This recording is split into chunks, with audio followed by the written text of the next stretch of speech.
Hi friends, welcome to our channel Ammi Chutney. இன்னைக்கு Sunday ஸ்பெஷல்ல road side mushroom எப்படி செய்யறதுன்னு பார்க்க போறோம். ரோட் சைட் கடைகள்ல நம்ம விரும்பி வாங்கி சாப்பிடுற மஷ்ரூம் மசாலாவை அதே டேஸ்டோடயே வீட்லயே இன்னும் கொஞ்சம் காய்கள்லாம் நிறைய சேர்த்து ஈஸியா எப்படி செய்யறதுன்றதை இந்த வீடியோல பார்க்க போறோம். இந்த மஷ்ரூம் மசாலா ஈவினிங் டைம்ல சாப்பிட்றதுக்கு நல்ல ஒரு ஸ்நாக்ஸா இருக்கும்.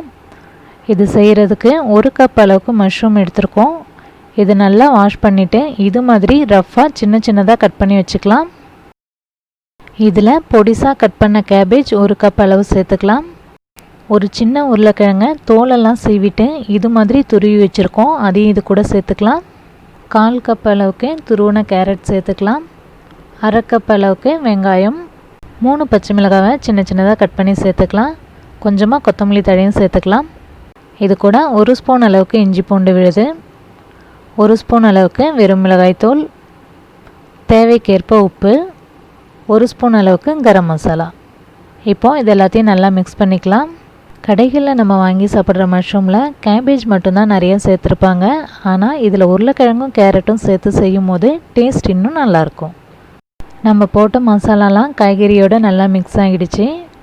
இப்போது இதில் பைண்டிங்காக 3 ஸ்பூன் அளவுக்கு மைதா மாவும் 2 ஸ்பூன் அளவுக்கு கார்ன்ஃப்ளவரும் சேர்த்துக்கலாம்.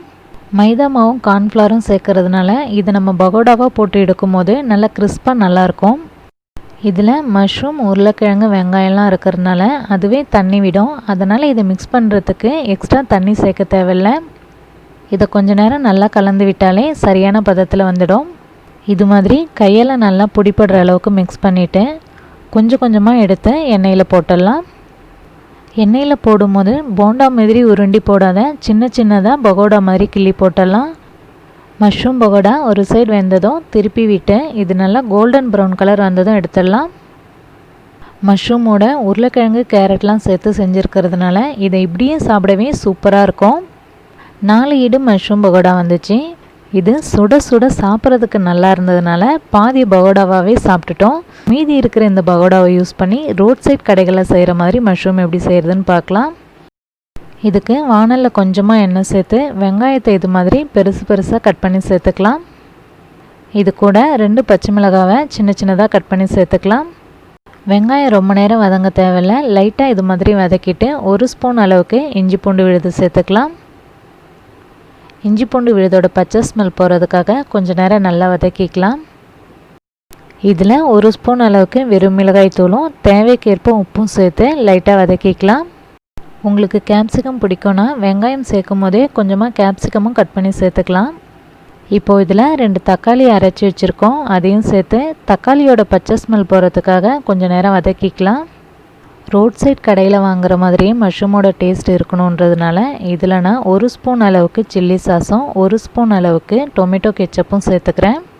சப்போஸ் நீங்கள் சாஸ்லாம் சேர்க்க வேணாம்னு நினச்சிங்கன்னா காரத்துக்காக இன்னும் கொஞ்சம் சில்லி பவுடர் சேர்த்துட்டு டொமேட்டோ கெச்சப்புக்கு பதிலாக 1/2 ஸ்பூன் அளவுக்கு சுகர் சேர்த்துட்டு கடைசியாக சர்வ் பண்ணுறப்ப கொஞ்சமாக லெமன் ஜூஸ் சேர்த்து சர்வ் பண்ணணுன்னா டேஸ்ட் கரெக்டாக இருக்கும்.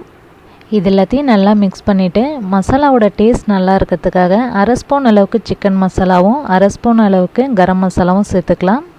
இதில் சிக்கன் மசாலா சேர்த்துருக்கறனால வாசமாக நல்லாயிருக்கும். சப்போஸ் உங்கள்கிட்ட சிக்கன் மசாலா இல்லைன்னா கொஞ்சமாக மிளகுத்தூளும் ஜீரகத்தூளும் சேர்த்துக்கலாம்.